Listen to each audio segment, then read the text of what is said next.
Okay, so I'm kind of ranting and just non-edited, non-uncut, just talking about genuinely what I think is the problem with dating nowadays, and I feel like it falls into many different categories, and even from there, subcategories as to things that really have been destroying.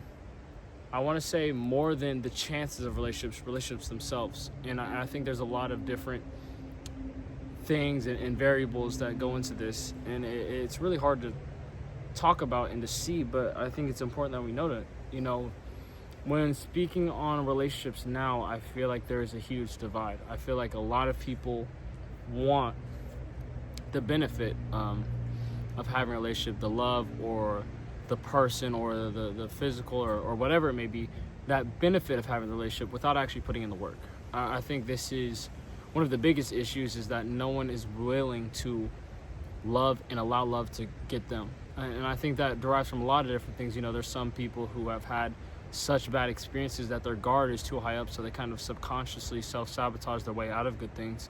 But I feel like there's another side of people who are aware of what they have to do and what they should do, but they have too much pride and ego to do those things. When you're too prideful and have too much ego to effectively communicate and to tell someone, yes, I have feelings for you, yes, I'm willing to do whatever, it's what a relationship is. It's so much easier for people nowadays to just say, oh, if you want, another person will, when I feel like that's the biggest problem with it. I feel like if we truly do want a relationship, we'll be aware that I have to change, I have to have an open mind, I have to be vulnerable. And being vulnerable is, in my opinion, the most important thing in a relationship. I feel like a lot of people on social media or in person will really say, oh, communication is key, communication is key.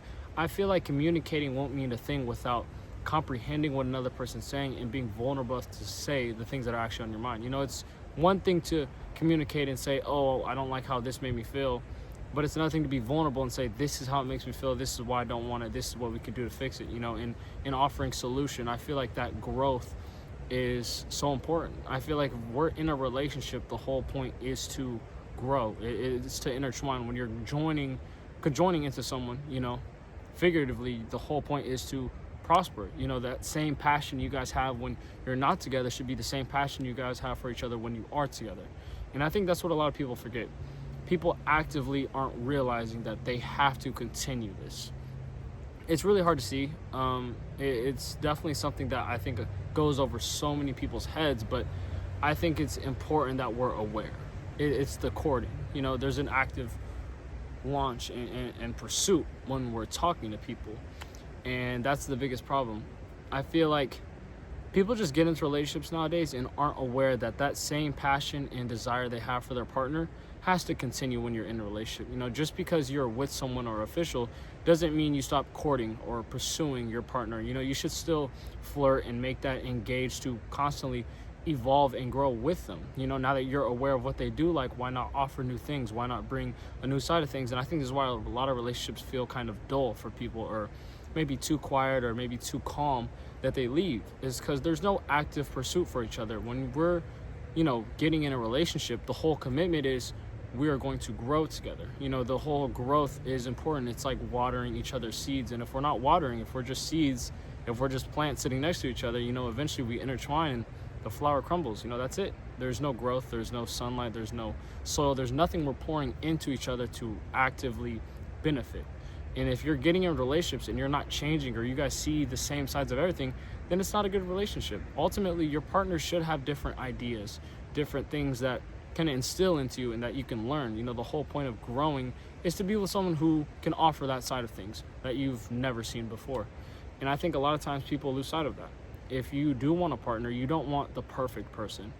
I feel like a lot of times people are so much looking for, oh, I'm looking for the right person, but they're not willing to do the things to be that right person. If you know what you want in a relationship, if you know this is the type of person I want, they do this, blah, blah, blah, blah, why not you do that? Why don't you actively become that person by taking those steps to truly grow? I think that's why so many people get it confused, is like, I feel like if you're actively wanting to be with someone, then you're actively going to become that person. You have to model your partner.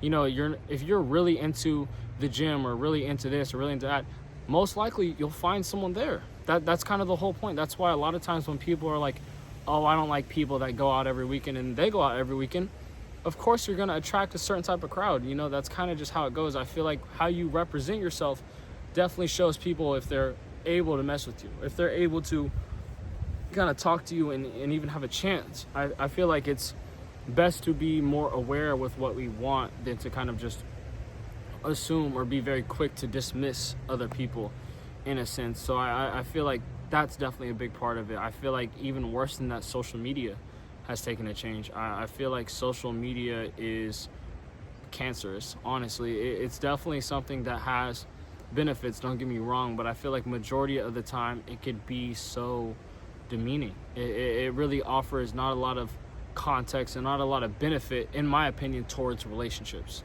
Specifically, I feel like it has its, pros and cons, but I feel like when it comes to relationships, that's where the dichotomy of it all really falls apart. I feel like when we're having relationships and we immediately look for social media or these rules that random people we've never met, who've never seen our relationship or our dynamics or our experiences kind of tell us how our relationship should look like, it's ultimately negative. It doesn't help that when we sign into Instagram or TikTok, we're seeing something about us getting cheated on or us getting used or us getting hurt.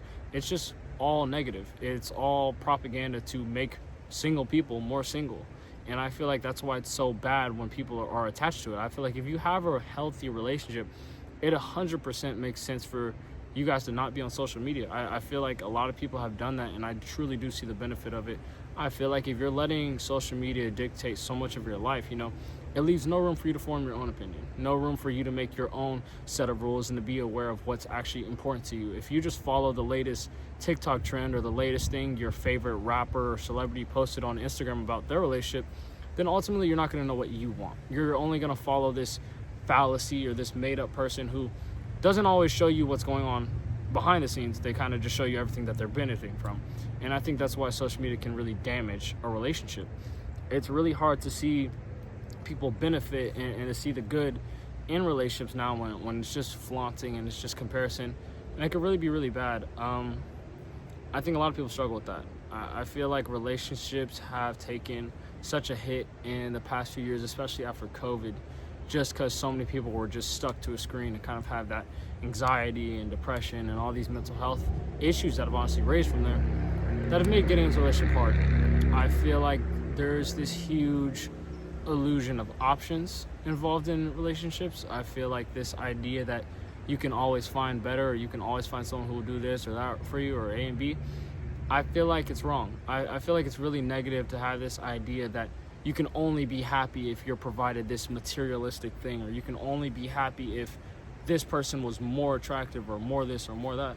I think it's negative. I feel like the whole connotation behind it can be just very bad. I feel like we really should start to go where we're wanted. I feel like it's so easy to dismiss people because they don't have this thing or this thing, but I feel like if we talk to people and take them for who they are as a person, if we stopped looking so much on the outside and the physical in relationships, we'd be a lot more susceptible to better things. We'd have a higher chance of finding people that are actually for us. I feel like a lot of people are kind of faking their own personas, and that kind of goes into social media, but kind of in real life. The things that you want, whether your friend group approves of it or your best friend does, you should go for the things that you want. You should talk about the things that you care about. Being passionate and being so driven by the things that are important to you will help you find your people. I feel like the more we compromise the people we are, you lose chances and opportunities with people that are actually for us. And I feel like this has happened a lot. This has happened in my life. This has happened in other people's lives I've talked to about this, because it's just so easy to say, I don't know, this is cool, this is kind of have this pride and ego, kind of going back and forth about saying like who you are and what you want. It's just fake.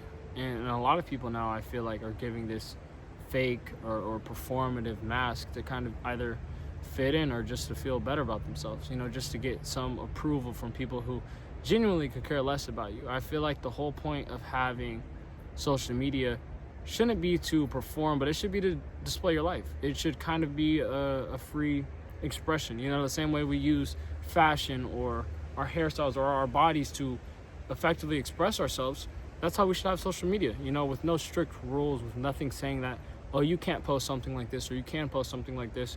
That's why so many people get in their head and they're so nervous, or they don't know what to think, or they don't know what to do, or they feel like, oh, I didn't get as much likes on this last post, so now I feel like this. And like, it's horrible. And it's really hard to see. And as someone who's been a victim of that, it's even harder to talk about and to break out of that mindset. Doing videos and talking has kind of been this outlet to express myself a lot better than I was before, because before I feel like I wasn't doing it at all. And I feel like when we are kind of going back to the topic of relationships, expressing who you are is at the core of that. If we're not telling people how we feel about them, if we're not moving with that same light and that same love that we have in our heart, what are we doing? You know, and I feel like it's so much easier to just downplay this, or kind of pass up on these people, or kind of have multiple people as a roster just going on and on to say that we have options. It's negative. I think if we really want to look at the people who are successful at our age, it's not the people that get anyone from the opposite sex, it's the people that are in relationships, the people that are married young, the people that are having kids. Those people have figured it out. Those are the people that we should be looking up to, asking for advice, because clearly they're doing something that you want. And I know not everyone wants to be married young, and not everyone wants to have kids or have kids so soon and yada yada, but if we're not looking for marriage, if we're not looking for something long-term, then we're looking for heartbreak. And I think that's what a lot of people fail to realize, and a lot of people fail to accept, is that we're not even aware of what we're doing sometimes. You know, it's very easy to fall into lust and temporary connections and experiences, when I feel like that's really what it's been. As someone who has failed time and time again, I've never once came on here and said that I'm some life coach, guru, whatever, that's perfect. I've made mistakes. I've definitely had low points to where I've hurt other people and been aware of how other people have felt because of the things that I've done. And I've repented. I've regretted it, and I've prayed against it, and I've tried to move on past it. And I think that's what a lot of people fail to see, is that growth. Growing is another thing. I feel like if we're not able to grow, if we're not open to grow, then how will we ever get into a good state of mind? You know, I feel like life should be a constant evolution. You should constantly look back on yourself and say, wow, I've grown and I've learned so much from that last situation, or I've learned so much from this. That's important. I feel like it'd be a lot easier if we started looking at things in our past, not as mistakes or things to dwell on, but if we saw them more as opportunities of growth, or life lessons that we've now learned of what we can do or should do in the future, you know? That'd kind of be the best, most positive, apt way to look at it. And when we talk about temporary connections, these temporary connections a lot of time ruin the forever ones. You know, you're missing out on so much more in life just because you want this thrill, just because you feel like you might have a really good benefit with this one certain thing, that it ultimately destroys you. You know, it could very much lead you down a rabbit hole of regret and outside validation that can definitely ruin a relationship. It can ruin everything in there. And I think it's important that we know that. If we want to have a happy relationship, we have to be open to many things, but we have to be open-minded. We have to be aware, and we have to move with intent. If we're not doing any of those things, then it's going to be really hard to get in a relationship. And I think that's what a lot of people are missing. A lot of people aren't aware of how much effort is really going into it, and what we have to do if we want something in the future. I think there's a whole list of problems. I might have to make another video, kind of going more in depth, but it's definitely a lot of things that I've seen and I've experienced that have been the downfall of good connections or a relationship. And it sucks. As someone who's 20 and never experienced a relationship in his life, a lot of times it's very easy to blame myself or to think it's my fault. And I feel like there's no benefit in that. There's been times where I've, you know, like I said, I've had a bad connection, or I've done something that kind of jeopardizes this or that, but I feel like it's all timing, and I feel like it's all opportunity. I feel like I can't really dwell on things that I haven't been able to control, because there's been situations where it's not my fault, and I think everyone has had those things, but it's best to be positive about it. It's best to have this idea that We don't have to date someone to feel better, but we can make someone feel better when we do date them.